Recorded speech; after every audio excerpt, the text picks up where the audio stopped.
And back with head coach Karen Kemp. Of course, we talked a little bit briefly about compiling yet another very challenging schedule. This one even more challenging, the most challenging in the program's history. And well, one thing that it did enable you to do is bring a lot of people into the Dome. Of course, with the help of the Grant team and the schedule that you're able to compile, you get Vandy to come in here, and Vandy and then Upstate, and then a very, very difficult road swing. But let's talk for a moment about how the ETSU Lady Bucks gave the Vanderbilt Lady Commodores a run for their money and almost beat them here inside the Dome. You know, and I think at that time Vanderbilt was, ranked maybe 13th in the country. But as I said, our players really like playing that level of competition, and they tend to step it up. So, when we were able to get them in the Dome, because, we feel pretty good when we get anyone, in the Dome, because it is a difficult place to play. And then with the Grant team doing a tremendous job getting fans in the stands. And when it was close, when we kept it close, the fans really got behind us and got loud. So, that was a very, very exciting experience for me and for our team, just because we had that caliber of team on our home floor. So, we were excited, and we started building off that. We felt, like, hey, we can compete with top 25 teams. So that was very, very good for, our confidence and us working harder every day in practice to get ready for a few other tough opponents. A few other tough opponents, including a great regional rivalry, as always, with App State. You win them, you win against them to close out your homestand.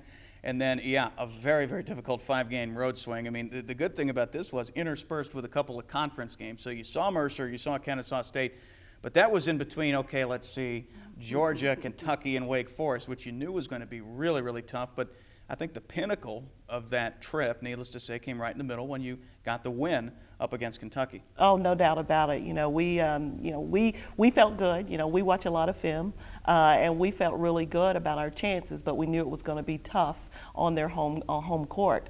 But we went up there, and the players were motivated. They had some confidence. They had watched game film. They knew that we could compete, with this team. And so as soon as they stepped on the floor, they were ready to play. They did not play like they were playing against the University of Kentucky, an SEC opponent. They stepped out there like, hey, we can play with this group. And I feel like from the very tip, we pretty much controlled, the entire game. So that was very exciting for us. And then, some of their fans after the game came up to me and was just saying, you guys are the best team that's been in here, this year. Y'all really, you deserve to win that game. You outplayed us. And, for other teams' fans, to come up and say that, really makes you feel good, as a coach, because your players are competing and competing at a high level. No doubt about it. And then, of course, Coach, you do get a start in conference, and then that sort of prepares you for, I guess, the new year when you would come home to play your conference opener. But you go down to Georgia, a couple of tough matches. There's a good Mercer team this year. And, of course, Kennesaw, a very highly touted player in Brittany Henderson when you went down there. And that went all the way down to the wire into overtime. And luckily you were able to pull out the win, which you needed, because Mercer gave you a run for your money and actually handed you a loss to open conference season. Right, and that was an eye-opener for us, I do believe. As a coach, you hate to lose. You play the game to compete and to win games. But for that, at that time for us, I thought that would be an eye-opener for us when we lost, because we did not play well. We did not play well as a team, and I think after that we kind of regrouped. And knew that, hey, we're a good team, but we got to be ready to play every time we step on the floor. And I think that was the difference in, us stepping on the floor at Kennesaw, because we knew, hey, everybody's going to be gunning for us. We won, the tournament last year, made it to the NCAA, so, we now had the target on our backs. So no matter who we stepped out on the floor with, they were going to be ready for us. So we had to make sure that we were just a little bit more prepared and was ready for whatever they threw at us. So, you said it, we went into overtime, and it was a thriller, and we were just really excited to get that, first conference win under our belt. And Coach, of course, getting ready for the new year and returning home, and several other teams hungry for you. And as we say, the non-conference difficult schedule prepares you for the stretch run in conference to eventually get back to where you need to be to play those non-conference opponents in the tournament. So take a quick break, and then talk a little bit about the very exciting home opener and the beginning of conference play. Fans batten down the hatches and welcome your 2008-2009 Buccaneers. Having swept the season series of 3 against Jacksonville the previous year, including their first ever Atlantic Sun Championship, the Lady Bucs look to harpoon the Dolphins once again in the new year 2009. A packed house of almost 3,000 fans look back at the near upset of Vanderbilt and the win against Appalachian State back in the fall, excited to see their Lady Bucs in the home conference opener. As the fog lifted over the floor, a new and vibrant team began their journey to the top yet again. Some looking to repeat, others, like Gwen Washington, looking for their first taste of conference glory. Washington led ETSU scores in the first half with 9 points. Natalie Pickwell got the crowd going as she tested the perimeter in the dome. And Tara Davis, the energetic sophomore guard, made her own noise in charge of the offense. ETSU threw everything they had at the Dolphins in the first half, and it was all they could do to cut into a Jacksonville lead that swelled to 15 at its greatest margin.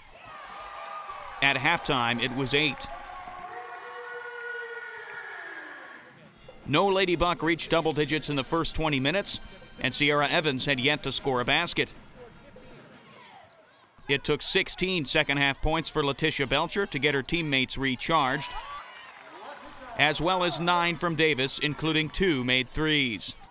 Taronda Wiles added 10 late points to end with 16 on the night. And Belcher added 7 rebounds to her game-high 19 points in the end. After regaining the lead at the 10-minute, 49-second mark, ETSU never relinquished it again, taking the home opener from the Dolphins 86-77.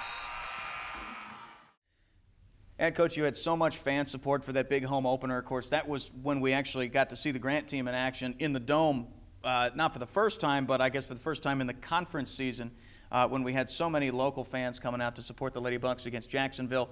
Of course, going back to last season in the conference final when you defeated Jacksonville for the title, this is kind of a rematch for them, and you were able to defend your home floor in the conference opener. You know, the non-conference with Vanderbilt, that really meant a lot for us getting fans to come back because we did go out there and compete. So when it was time, and I guess they missed us a little bit since we had been on the road for a while, we did have a great crowd at our Jacksonville game, and you know, they pull us out of tough games, and we knew Jacksonville was going to be tough. They had a lot of players returning, but once again, with the Grant team doing their job and making sure that, you know, we had great fan support and they got behind these Lady Bucs. So, you know, that was great because I've always said with conference games, you've got to win home games, and then you've got to go on the road and beat the people that you're supposed to, and then maybe sneak up on, you know, the ones that's supposed to be close. So to get those 2 with Jacksonville and North Florida was big for us, and, you know, that put us 3-1 in the conference at that time, and I felt like we had, you know, a little bit of momentum going. And it's always tough. I mean, obviously it's great to get those 2 wins to start out at home in conference, but it's always tough, no matter what kind of a slide you're on, whether it's positive or negative, to go down to Florida and face a team like Gulf Coast, which they were just outstanding in the regular season this year. And well, lucky for us, not tournament eligible, but you know, they just such a great club, and luckily you were able to pull out a win against them, and then Stetson on your Florida swing. Well, you know, Florida Gulf Coast, they are a very, very talented basketball team, and their coach, he does a tremendous job, and he brought a style and a system into this league that, you know, we had not seen because everybody on the floor can shoot the 3. You know, they're cutting, they're screening, you know, they just do a great job running their motion offense, and so we knew down there, because we had lost to them the one time we played them the year before on their home floor. So we knew it was going to be a very competitive game, in which it was. So we felt very fortunate to go down there and get a win, because they had beaten Florida, the University of Florida, you know, at the beginning of the season. So that was a really big win for you know, for us. And then another tight one, you know, at Stetson.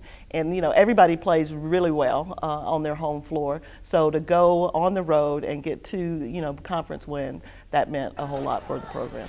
And Coach, you come back to face a Belmont team, which is always just an ETSU rival from over in Nashville, regardless of what the sport is. And last year, of course, some sweet redemption for the Lady Bucks, a humongous blowout toward the end of the season inside the Dome. This year, a little bit different. You're actually battling for first.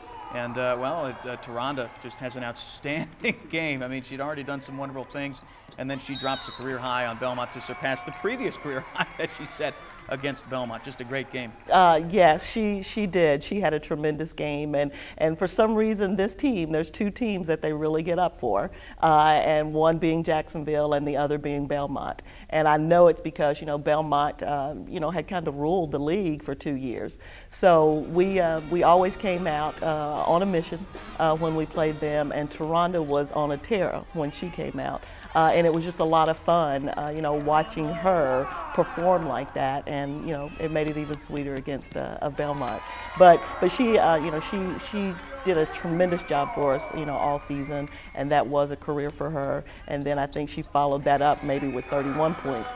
So she did. She really stepped it up for us at home and gave the fans a glimpse of what she's capable of doing, because she can be a lot better than what she is, and she works hard every day. And I'm not saying she was the only reason, because it took 4 other young ladies out there too, but those were just 2 really outstanding games for Taronda. So to get those 2 home wins against Lipscomb and Belmont, that put us, I think, at 6-1 or whatever at the time. So that was big. That was big for us, because our goal was to win the regular season championship, but we did not accomplish that. But the tournament was the most important, and we definitely had a little bit of an edge, especially when they came into the Dome.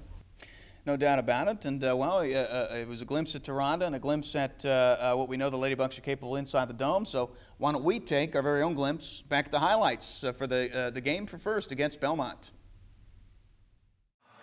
Last time the Lady Bucks and the Lady Bruins met inside the Memorial Center, ETSU closed out their 2008 regular season at home with a 102-59 blowout. Then they locked up the regular season title.